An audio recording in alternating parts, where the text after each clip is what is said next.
My name is Emily Vance. I was 34 years old the night my mother called me at 1:40 in the morning to tell me the rules for attending my own brother's engagement dinner. No greeting. No, how was the drive? Just a voice sharpened by rehearsal. Tomorrow night, you sit, you smile, and you do not talk about the army, she said. Natalie's father is a retired colonel, and I will not have you embarrassing this family. I was sitting on the edge of a Hampton in bed outside Asheville, North Carolina, still in my running shorts, still smelling faintly of interstate coffee. I looked across the room at the garment bag hanging on the closet door. Inside it, my service dress uniform. Major's oak leaf on the shoulder. 2 combat patches on the sleeve. A blue cord my mother had never once asked about. She didn't know that the colonel she was so desperate to impress had stood behind a podium 2 years earlier and pinned a bronze star to my chest at Fort Bragg. She didn't know because she had never asked. What happened at that dinner table is the reason I'm telling you this story. Welcome back to Quiet Reckonings, the channel where we talk about the families who taught us silence, and the nights we finally stopped keeping it. If Emily's story feels familiar, drop a comment and let us know, and make sure you're subscribed, because this one earns its ending. Before I take you back to the beginning, I want you to understand one thing clearly: I did not go to that dinner looking for a fight. I did not pack that black dress hoping for a confrontation, and I certainly didn't expect a retired colonel to be the one who finally said, out loud, the thing I'd waited 16 years to hear from my own mother. If anything, I went into that weekend hoping for the opposite, a quiet, uneventful evening where I got to watch my little brother look happy for a few hours before I disappeared back into a training cycle that would eventually take me somewhere I couldn't discuss over dinner. What I got instead was something none of us saw coming, least of all my mother. Let me take you back to the beginning of that day, because you need to understand what it cost me to be in that hotel room at all. I had driven 6 hours from Fort Bragg that afternoon, through Charlotte traffic and construction on I-40, just to sit at a table with people who had never quite wanted me there. I checked in around 8, showered, laid out the black dress I'd bought for the dinner, and set an alarm out of habit I couldn't break even on leave. Then, at 1:40 a.m., my phone lit up the ceiling. Mom. You answer a call like that at that hour because some small animal part of your brain assumes the worst. Nobody was hurt. Nobody had died. She simply couldn't sleep until she'd told me how to behave. Did you hear me, Emily? I heard you, I said. Good. Don't make this about you. She hung up first. She always hung up first. I set the phone on the nightstand and sat there a long moment in the dark, looking at 2 versions of myself hanging 6 inches apart in a hotel closet, the uniform on the left, the dress on the right, and I understood, the way you understand weather before it arrives, that tomorrow was not going to be a normal dinner. The girl who left. To understand my mother's phone call, you have to go back 16 years, to a kitchen in Hendersonville, North Carolina, with laminate countertops and a recruiter's pamphlet lying next to a half-finished stack of church bulletins my mother was folding for Sunday service. My father had been gone 3 years by then. An aneurysm at 53, sudden, and after that my mother threw herself into the one thing she could still control: church committees, casseroles for grieving neighbors, and the reputation of the Vance family name in a town where everyone still remembered whose daughter you were before they remembered your own name. I was 18. My brother Derek was 12 and, in my mother's accounting, still too fragile to be left alone with a woman drowning quietly in the kitchen. I told her I'd enlisted. I told her it wasn't about running from her. It was about building something of my own, something no one had handed me and no one could repossess. She didn't hear a word of it. She heard only the shape of the sentence, I am leaving. If you walk out that door, she said, standing in her bathrobe on the porch the morning I left for basic training, don't call this home again. I walked out. She didn't call it home again, not once, in 16 years. What followed were 16 years of holidays that felt like inspections I had already failed. My mother, Carol Vance, treated me the way a hostess treats a guest she didn't personally invite, cordial, distant, cold in ways that left no fingerprints for anyone else to see. Derek learned early which behavior earned affection in that house. He stayed close. He answered her calls on the first ring. He worked at the hardware store she and my father had once managed together, and later took over the family's small property management business. In the quiet arithmetic of our family, staying equaled love, and leaving equaled betrayal. I did not leave to hurt her. I left because staying would have erased me by inches, the same slow erosion I watched happen to her for 30 years under my grandmother's shadow, though I wouldn't understand that parallel until the night this story is really about. Over 16 years I became a soldier, then an officer, then a captain, then a major. I deployed to Iraq once and Afghanistan twice. I ran logistics for a forward support company that kept 2 combat outposts fed, fueled, and armed in Kandahar province during a fighting season that took more vehicles than anyone likes to count. I was awarded a Bronze Star for actions during a resupply convoy that came under fire outside FOB Paysab, an event I do not discuss at dinner parties and never once brought up with my mother, because I learned, painfully, that bringing it up only made the distance between us more visible. My mother never asked what logistics meant. She never asked what a forward support company did, or why I came home once with a slight limp I explained away as a training injury, or why I sometimes woke in the middle of the night in her guest room, alert, listening for something that wasn't there. She had decided, somewhere in that porch conversation 16 years earlier, exactly what kind of daughter I had chosen to be. And she never revised the file. There is a particular kind of loneliness that comes from being misunderstood by strangers. It stings, but it heals quickly, because strangers owe you nothing. There is a different, deeper kind that comes from being misunderstood by the person who raised you, who watched you take your first steps and read your report cards and should, by every reasonable measure, know exactly who you are. That second kind doesn't heal. It just gets folded up small enough to carry without it showing. I used to send my mother photographs from deployment, carefully chosen ones, nothing graphic, nothing that would worry her. A sunset over the motor pool. A care package I'd helped organize for a unit of 18-year-olds who'd never spent a birthday away from home before. She never replied to any of them. Derek told me once, almost by accident, that she kept them anyway, printed and tucked into a shoebox in her closet, though she never once mentioned that to me directly. I don't know if that detail is meant to comfort me or indict her further. Some days I think it's both. By the time I made captain, and then major, I had stopped expecting her to change. What I hadn't stopped expecting, foolishly maybe, was for her to simply tell the truth about me when nobody was pressuring her to lie. That the truth required lying at all was the part one never fully made peace with, right up until the night this story is actually about. Derek and I talked about our mother maybe twice a year, always briefly, always in the careful, sideways way siblings talk about a parent neither of them wants to fully confront. He'd say things like "you know how she is," and I'd nod, because I did know how she was, and because agreeing was easier than asking either of us to examine why we kept accepting it. 60 days. Morning came at 6, the way it always does when you've spent 16 years training your body to wake before the world asks it to. I did 30 minutes of push-ups and planks on the hotel carpet because the gym wouldn't open for another hour. Black coffee from the lobby machine, bitter and thin. A quick call back to my battalion at Bragg to check on a supply manifest for a training rotation that would send us to the field in 60 days, the same 60 days that would also send me somewhere I couldn't yet tell my family about, because the orders weren't public yet, and because I had learned not to hand my mother information she would either weaponize or discard. At 8:20, my phone buzzed. Derek. Dinner tonight at Magnolia Table, 7 p.m. Dress nice. And just don't bring up the army stuff tonight, okay? Makes people uncomfortable. I read it twice. The army stuff.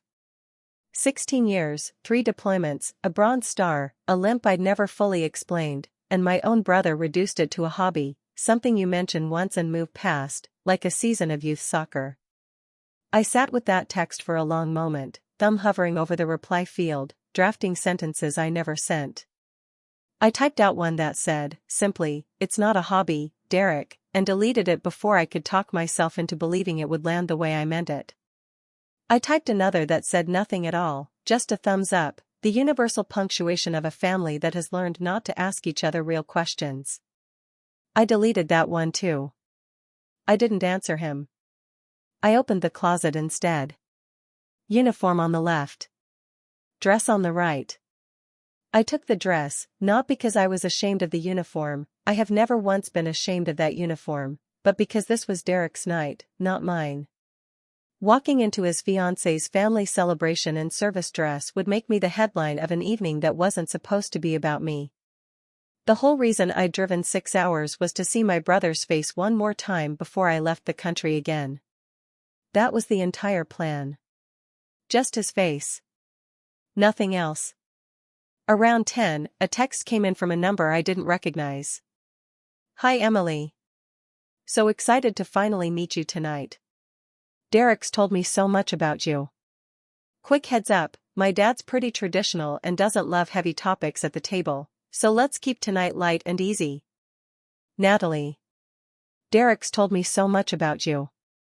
That sentence carried a weight I could measure exactly, because I already knew, with a soldier's instinct for incoming fire, that whatever he'd told her wasn't the truth. I called him. He picked up on the third ring, voice pitched into that falsely bright register he used when he was performing for an audience only he could see. Hey. What's up? What did you tell Natalie about me? A pause. The kind of pause where someone decides exactly how much honesty they're willing to spend. Just, the basics. That you've been busy with work, moving around a lot. You know Mom doesn't love it when the army stuff comes up. You told her I've been moving around. Look, it's just easier this way. Her dad's a colonel, M. A real one. He doesn't need to hear about. He stopped himself half a beat too late. About what, Derek? Silence. The kind of silence that has no landmarks in it, flat and unbroken in every direction. Just be normal tonight. Please. He hung up. I sat on the edge of the bed and set the phone down carefully, the way you set down something you don't trust yourself not to throw. My brother wasn't simply asking me to be quiet. He was embarrassed of me, not because of anything I'd done, but because of everything I had become. A real colonel, he'd said, as though there were an imitation kind, and I understood, finally and completely, exactly what category my family had filed me under. The seating chart. Magnolia table sat on a corner 2 blocks off Biltmore Avenue, brick facade, green awning, the kind of restaurant with cloth napkins and a hostess who remembers your name if you come often enough. A private room in the back, one long table set for 14. I arrived at 6:53, 7 minutes early, because the army trains that habit into you permanently and civilian life never quite manages to remove it. My mother was already there, arranging a low centerpiece of white hydrangeas with the focused precision of a woman staging a scene. She wore navy and pearls. When she turned and saw me, her eyes moved from my shoes to my hair in a single sweeping inspection, the way a sergeant checks a uniform for infractions. At least you dressed appropriately for once, she said. No hello. No compliment. A passing grade, barely. Derek and Natalie arrived a few minutes later. Natalie was warm, dark-haired, nervous in the specific way people are nervous when they badly want an evening to go well. She crossed the room and took both my hands. You must be the sister. Derek says you've been traveling a lot lately, where all have you been? Traveling. The word again, stamped onto me like a customs form. I smiled, because it was technically true, just not remotely in the way she meant it.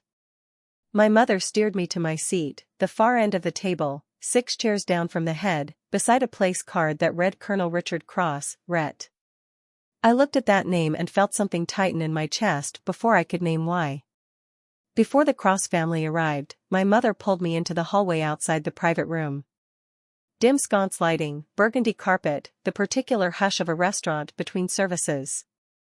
I need you to understand something, she said, close enough that I caught her perfume, the same bottle she'd worn since I was in middle school. The Crosses think Derek comes from a stable, accomplished family. I told them you work in event coordination. Something with logistics for conferences. If anyone asks, you simply nod. You told them I work in event coordination. It's close enough to whatever it is you actually do. You move supplies around, don't you? Same idea. I'm a major, Mom. I run logistics for an entire battalion. I've deployed 3 times. She waved one hand, a small, dismissive flick, the gesture she used to end conversations she'd already decided the outcome of. Same idea. Different words. Just don't correct me in there. She turned and walked back into the dining room, pearls catching the light, and left me standing alone in that hallway for what felt like a very long time. I had known she minimized my career. I had made my peace, badly, with that particular wound years ago. But this was something else entirely. She hadn't simply downplayed what I did. She had replaced it, built an entirely different daughter, one without the uniform, without the rank, without the deployments, without the medal, and handed that invented woman to the family of a retired colonel like a gift she was proud to give. I stood in that hallway running the math the way you run math on a convoy route before you commit a vehicle to it. 16 years of holidays. 16 years of my mother introducing me at church potlucks and neighborhood cookouts as someone who worked with the government, sort of. 16 years of small adjustments and vague nouns, each one small enough on its own that I had let it pass without a fight, the way you let a hairline crack pass without repairing it because the wall is still, technically, standing. Tonight was not a hairline crack. Tonight was the wall coming down in front of witnesses who could actually verify what was on the other side of it, and some part of me, a part one wasn't proud of, felt almost relieved that the pretending had finally run out of road. I walked back in, sat down, and folded my napkin across my lap, because there was nothing else, in that moment, that I knew how to do. The colonel's eyes. The front door opened at 7:11. I heard it before I saw anything, the particular creak of an old hinge, then a voice I recognized instantly, the way you recognize a familiar song from its first 2 notes. Deep. Measured. The voice of a man who had spent 3 decades giving instructions to rooms full of people trained to listen the first time. Colonel Richard Cross walked into the private dining room with his wife, Elaine, a half-step behind him. Charcoal blazer, white shirt, no uniform, but the way he moved, shoulders squared, eyes sweeping the room left to right before committing to a single step, that was uniform enough for anyone who knew how to read it. Elaine was elegant, silver-haired, the calm, unhurried smile of a woman who had hosted 100 military dinners and never once lost her composure in public. My mother was on her feet before they'd fully cleared the doorway. Colonel Cross, what an honor to finally meet you. Too loud. Too eager. The colonel smiled politely. Please, call me Richard. I'm retired. He shook Derek's hand, kissed Natalie's cheek, said something warm to his daughter that I couldn't quite hear. Then his gaze moved down the table, my mother, Derek's college roommate, Natalie's aunt, and stopped on me. 1 second. Maybe 2. A small crease formed between his eyebrows, the kind of micro-expression you learn to read when your job has depended, for 30 years, on reading people who aren't trying to be read. I knew that face. Fort Bragg, 2 years earlier. He had stood at a podium and read my citation aloud before pinning the bronze star to my chest. I hadn't said a word tonight, but I gave him a small nod. He returned it. My mother took his arm and steered him toward the head of the table, and the moment passed, almost. Appetizers came out. Shrimp cocktail, bruschetta, the kind of food people eat with their fingers while pretending not to notice the tension humming under the conversation. My mother ran the table the way she ran her church committees, a tight agenda, no room for improvisation. She talked about the weather, the wedding venue, a new bakery on Marymount Avenue. Derek nodded along, adding color wherever she left a gap. It was a well-rehearsed production, and I was an audience member who'd never been handed a program. Elaine Cross sat 2 seats to my left, across the table, and watched my mother with the quiet patience of a woman who had attended enough performances to recognize one immediately. Then she turned to me. And what does your other daughter do, Carol? The question floated across the table light and easy, impossible to dodge without seeming rude. My mother didn't miss a beat. Oh, Emily's in event coordination. Logistics for conferences and things. She's been traveling quite a bit lately. I heard the words land, each one a small, precise cut. Event coordination. Traveling. Things. I looked down at my plate, at the shrimp curled on its bed of ice, and said nothing. At the head of the table, the colonel set down his fork. He looked at me, then at my mother, then back at me, and said nothing at all, not yet. Questions across the table. Derek jumped in before the silence could stretch any further. So, Natalie, tell everyone about the venue you two picked out. The subject changed. The colonel's eyes didn't. Elaine wasn't the type to let a thread simply drop. Somewhere between the appetizer plates being cleared and the entrees arriving, she turned back to me with the easy warmth of a woman who had spent decades making young lieutenants' spouses feel welcome at battalion socials. Event coordination, she said. That must keep you busy. Where are you based these days? I weighed my options the way you weigh options when you know every path leads somewhere uncomfortable. I could lie outright, which would make me complicit in my mother's fiction. I could tell the whole truth, which would detonate the evening. Or I could walk the narrow edge between the two. I'm based at Fort Bragg right now, I said. It's fast-paced work. A lot of logistics. Fort Bragg. That's lovely. What kind of conferences do you coordinate out there? It's a government operation, actually. The word government landed softly, but it landed. Elaine's eyebrows lifted a fraction of an inch. My mother's hand appeared from nowhere, reaching for the bread basket, her body angling itself between Elaine and me like a screen. Emily, would you pass the rolls? I passed the rolls. Elaine let it go, but the colonel didn't. I saw him from the corner of my eye. He'd set down his water glass and was studying me the way a man studies a puzzle he is 90% certain he's already solved. Government. Fort Bragg. Logistics. 3 data points, and I watched the recognition assemble itself behind his eyes the way weather builds along a ridgeline, slow, certain, and impossible to stop once it starts moving. He reached into his jacket, pulled out his phone, and scrolled through something below the table's edge. I didn't look directly, but I could feel it happening, the way you feel a change in barometric pressure before a storm. Entrees arrived, pan-seared trout for most of the table, a steak for Derek, who has never once eaten fish without complaining about it. Natalie, across from me, had been mostly quiet through the meal, watching, absorbing, filing details away. Now she leaned forward, elbows off the table the way a colonel's daughter is trained to sit. So what exactly do you do, day to day? I glanced at my mother. She was mid-sip of wine, but her eyes locked onto mine over the rim of the glass, a warning as clear as a traffic signal. I looked back at Natalie. I make sure people have what they need, food, fuel, equipment, in places where those things aren't easy to get. Oh, like event planning for remote venues? Derek jumped in before I could answer. Something like that. I picked up my fork, set it down, picked it up again. Something like that. Under the table, my hand drifted to my dress pocket, where a small coin sat cool and heavy against my thigh. A challenge coin, the colonel's own unit crest on one face, given to me the same day he'd pinned the bronze star on my chest. You don't buy a coin like that. You earn it, or someone who matters gives it to you. I carried it the way some people carry a photograph, not to show anyone, just to know it was there. Across the table, the colonel was staring at his phone again, no longer scrolling.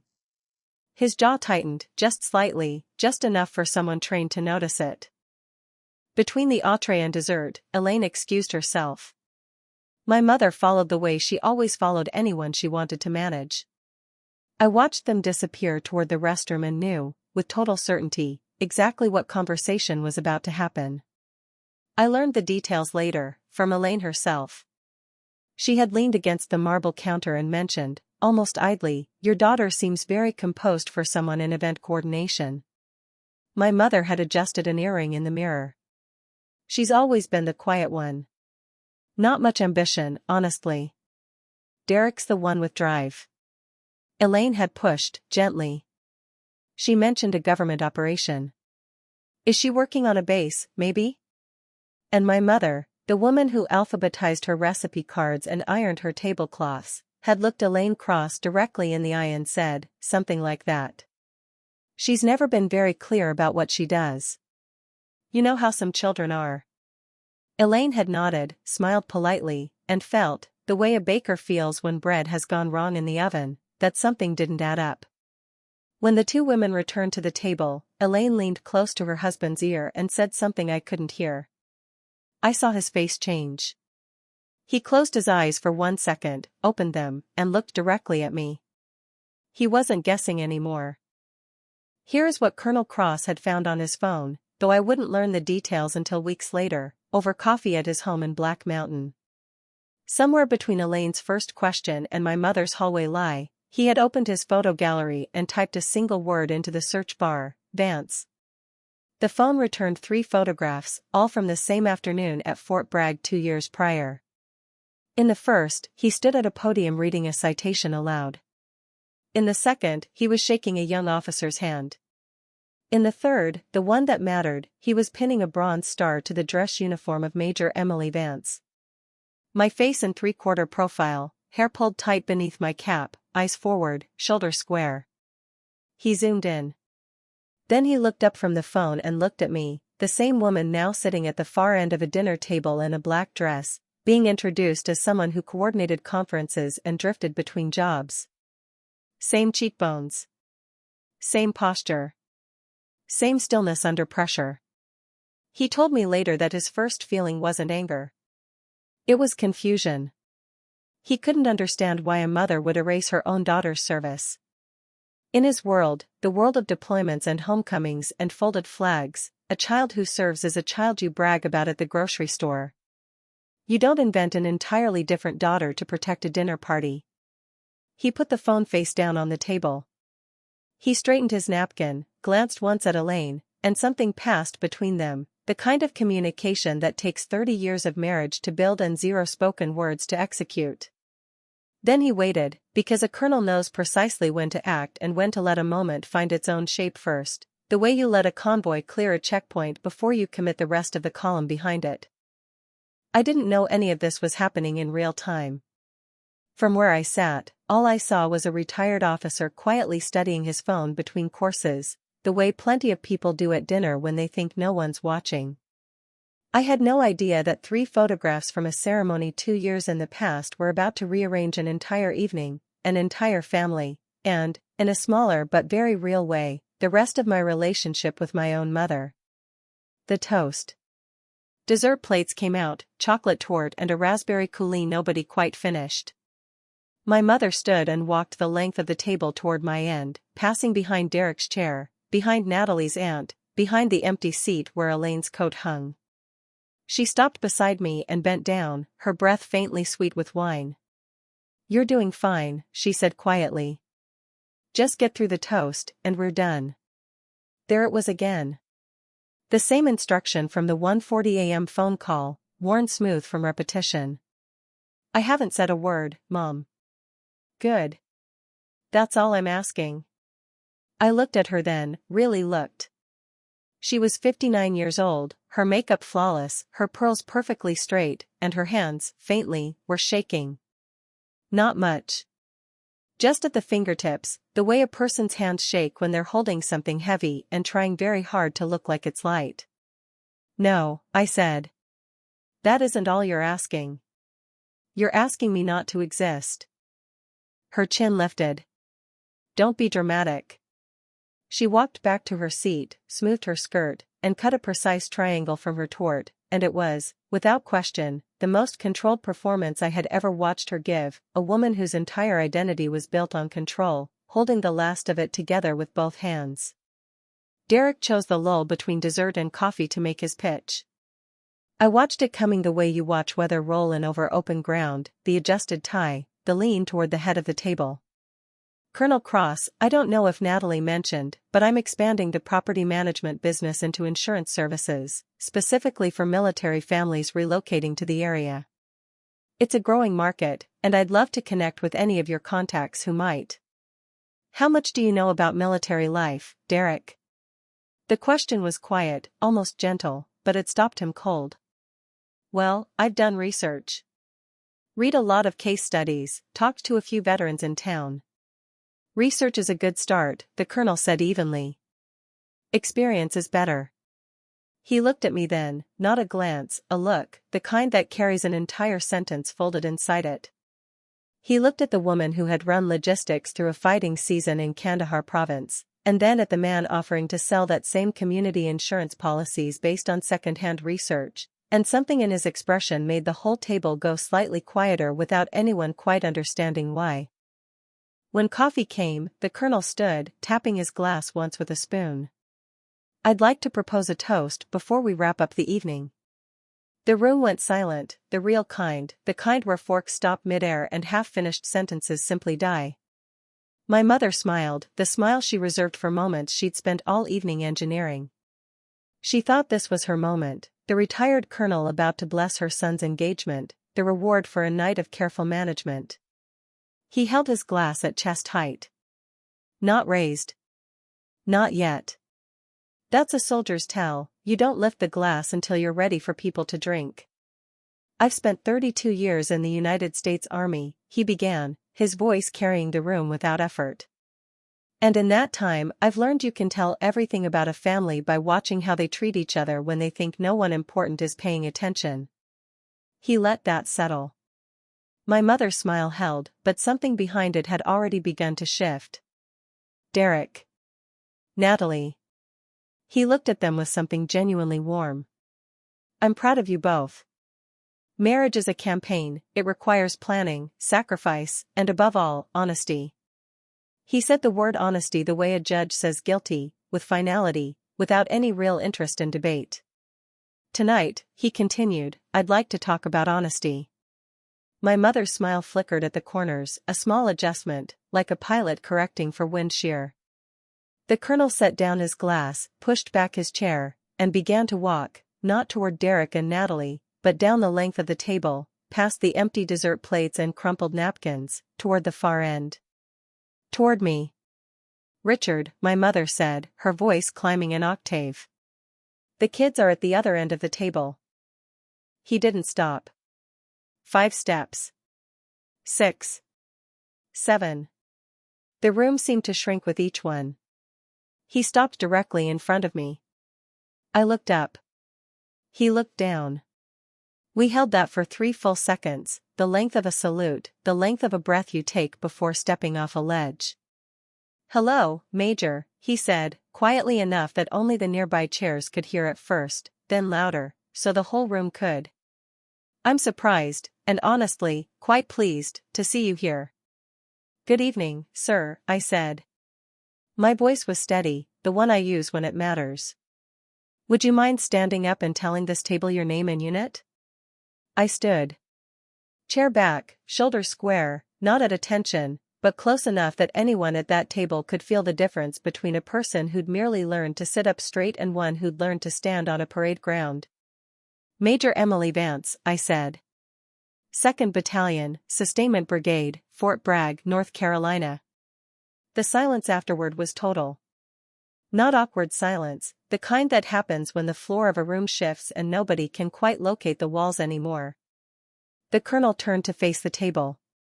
I pinned the bronze star on this woman 2 years ago at Fort Bragg, he said, for actions during a resupply convoy that came under sustained fire outside Kandahar. She kept that convoy moving and got every soldier under her charge home that night.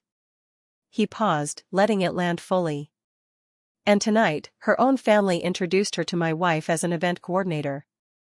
The word coordinator cracked open like an egg against a counter edge, clean, final, impossible to reassemble. What was left unsaid? My mother stood so fast her chair scraped hard against the hardwood floor. Richard, I think there's been some misunderstanding. I never said, I just simplified things for the sake of conversation. You know how dinner parties are. Mrs. Vance, the colonel said, not raising his voice at all, you told my wife your daughter doesn't have much of a career. That she lacks ambition. Those were her exact words. Elaine spoke for the first time since the toast began. Those were your exact words, Carol. My mother's eyes went to Derek, searching for the son who always agreed with her, who always carried her bags without being asked. Derek was staring at his own hands. His phone sat face up on the table, still lit with the last message he'd sent me, just be normal tonight, and he couldn't meet my eyes at all. My mother's voice cracked, not from tears but from pressure, like a pipe that has held too much for too long. You don't understand this family, Richard. Emily left us. She chose to leave when I needed her most. She chose the army over her own mother. Her composure, the entire architecture she had built her identity around, was peeling away invisible sheets, and underneath it was something raw and old and far more honest than anything she'd said all evening. But she had no idea how to stop, and she never had. The colonel looked at me. Major, would you like to say anything? I stood again. I must have sat down at some point without registering it, an old instinct, maybe. I enlisted at 18, I said, my voice level, the voice I use when briefing a commander, when every word has to carry its own weight. I earned my commission at 23 through OCS. I've deployed 3 times, once to Iraq, twice to Afghanistan. I've run logistics for units in places where the nearest backup was a helicopter and a prayer. I've sat with soldiers the night before they shipped out and didn't come home. I paused, not for effect, just for breath. My mother told this family I coordinate conferences. She's been telling some version of that story for 16 years, to neighbors, to Derek's friends, and tonight, to you. I looked at her directly. I didn't come here to correct you, Mom. I came because Derek is my brother and I wanted to see his face before I deploy again in 60 days. That's the whole reason I drove 6 hours. That's it. I sat down and placed my palms flat on the table, fingers still. Done. My mother was leaning against the back of her chair as though it were the only thing keeping her upright. Her mouth moved. Nothing came out. She looked the way a building looks half a second before it drops, still standing, but hollowed of everything that had held it together. She walked out of the dining room without a word, without slamming a door, and I followed, not to fight, but because I'd seen something in her face I hadn't seen in 16 years.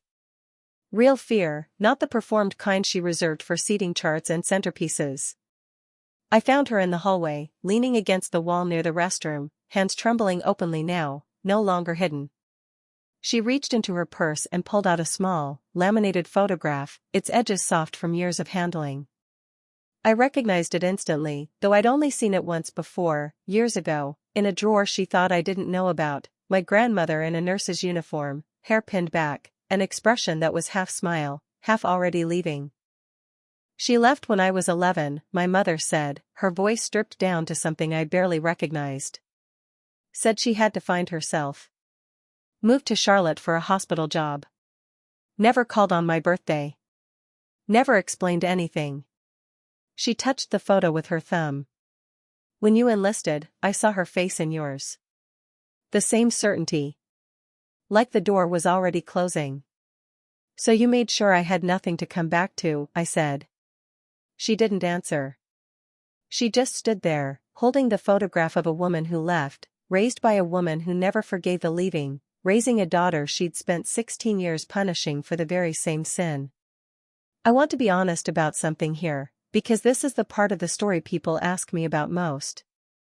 Standing in that hallway, watching my mother's hands shake around a photograph of a woman she'd spent 48 years being angry at, I did not feel triumphant. I had imagined, more than once, over more than a decade, some version of a moment where my mother finally understood what she'd done. I had never once imagined it would feel like grief instead of victory. It did. Both of us, in that hallway, were mourning the same thing from opposite directions. She was mourning a mother who left her at 11, and I was mourning a mother who never quite let me exist as myself. Understanding that didn't erase 16 years. But it explained them in a way nothing else ever had. I walked back inside. The colonel was standing again, waiting, not out of patience, but precision. He finished his toast. I said marriage requires honesty, he continued once my mother had returned and sat staring at the tablecloth like a document she knew she'd signed wrong. So does family. Tonight I've learned this family has a daughter who has served her country with distinction, and a mother who erased that service to impress people she barely knows. He lifted his glass fully now. To Derek and Natalie. May your marriage be built on truth, even when the truth is difficult. He drank. Elaine drank. I drank. Derek lifted his glass with a hand that wasn't quite steady. My mother didn't touch hers. Afterward, the colonel walked to my end of the table one last time. Major Vance, he said, I remember your ceremony clearly. You'd just come back from Kandahar. You said something that evening I wrote down afterward. You said, it's not about getting recognized, sir. It's about getting it done. He extended his hand. Well, tonight, you deserve to be recognized. Elaine placed a hand on my shoulder and squeezed once. A mother should be the first person to tell the world who her daughter really is, she said, looking at my mother when she said it, not with anger, but with something worse. Pity. I'm sorry yours didn't. I turned to my mother one final time. I kept my mouth shut for 16 years, Mom. The colonel didn't. I reached into my pocket and set the challenge coin on the table in front of her, the eagle catching the low light. Keep it. Maybe it'll help you remember who I actually am, next time. I walked out through the hallway, past the sconce lighting and the burgundy carpet, out into the cool Asheville night, mountains black against a navy sky. 60 days later. Derek caught up to me in the parking lot. Tie loosened, face flushed, looking younger than 29 and older than I'd ever seen him. Emily, wait. Don't leave like this. Like what, Derek? I didn't know she'd made up a whole story. I mean, I knew she said stuff, but not that much. You knew enough, I said. You told me not to bring up the army. You told Natalie I'd been traveling. You didn't build the lie as big as Mom did, but you carried her bags the whole way there. He had nothing to say to that. I told him I loved him, that he was still my brother, but that I couldn't keep being the person this family was embarrassed of when there was nothing to be embarrassed about. I told him where to find me when he was ready to know who I actually was, instead of who our mother had told him I was. Then I got in the car and drove. I learned later that Natalie pulled him aside before they even left the restaurant. You told me she was drifting, Derek. She's a major in the United States Army with a Bronze Star. That's not a small lie to carry. He tried to explain that he'd only let their mother handle the story. That is the lie, she told him, and walked back to her father's side. 3 weeks later, back at Fort Bragg, buried in briefings and manifests for the deployment that was now less than 40 days out, Derek called. I answered on the second try. His apology wasn't complete, it didn't reach all the way back to the root of things, but it cracked the door open, which was more than 16 years had managed before. Natalie, he told me, had made him tell her everything, the deployments, the medal, what our mother had really been saying about me for years. They were still engaged, but on Natalie's terms now, which included Derek rebuilding whatever relationship he wanted with me, honestly, from the ground up. My mother never called. I expected that. Her pattern, when confronted with a truth she couldn't manage, was silence, the same pattern her own mother had used on her, though she never once saw the shape of that repeating. For the first time in 16 years, I didn't chase the silence. I let it be hers to break, if she ever chose to. I won't pretend that decision was easy. There were nights, in the weeks leading up to my deployment, when I sat on the edge of my bunk with my phone in my hand, her contact pulled up on the screen, my thumb hovering over the call button out of pure muscle memory. 16 years of training myself to be the one who reached out first is not a habit that breaks cleanly just because one dinner finally went differently. But every time I felt that old pull, I thought about the challenge coin sitting on the tablecloth in front of her untouched wine glass, and I put the phone back down. Some doors, I've learned, are only meaningful if the other person is the one who walks through them. Natalie called me once, about a month later, just to talk. She told me my mother had stopped attending the wedding planning calls altogether, that Derek had quietly taken over most of the arrangements himself, and that he'd started asking her real questions about what deployments were actually like, what it meant to run a supply convoy under fire, what a Bronze Star citation actually says when you read the whole thing instead of skimming it at a dinner table. It wasn't forgiveness, not yet. But it was the first honest curiosity my brother had shown about my life in longer than either of us could probably admit out loud. One thing did arrive in the mail, 2 weeks later, a handwritten note on plain cream stationery, no return address, 2 sentences in the steady hand of a man who had signed 1,000 orders in his life. Major, your service honors us all. Never let anyone convince you it doesn't. I pinned it to the corkboard above my desk, next to my deployment orders, where I see it every single morning before the sun is fully up. I deployed on schedule, 60 days after that dinner, almost to the day. Before I left, I taped Colonel Cross's note inside the cover of my field notebook, the one I carry into every briefing, every convoy, every long night in a command post that smells like burnt coffee and diesel. It has traveled with me since, through 2 more training rotations and 1 more deployment, and I read it more often than I probably should admit on a channel like this one. Some words, once someone finally says them to you, don't need repeating very often to keep doing their work.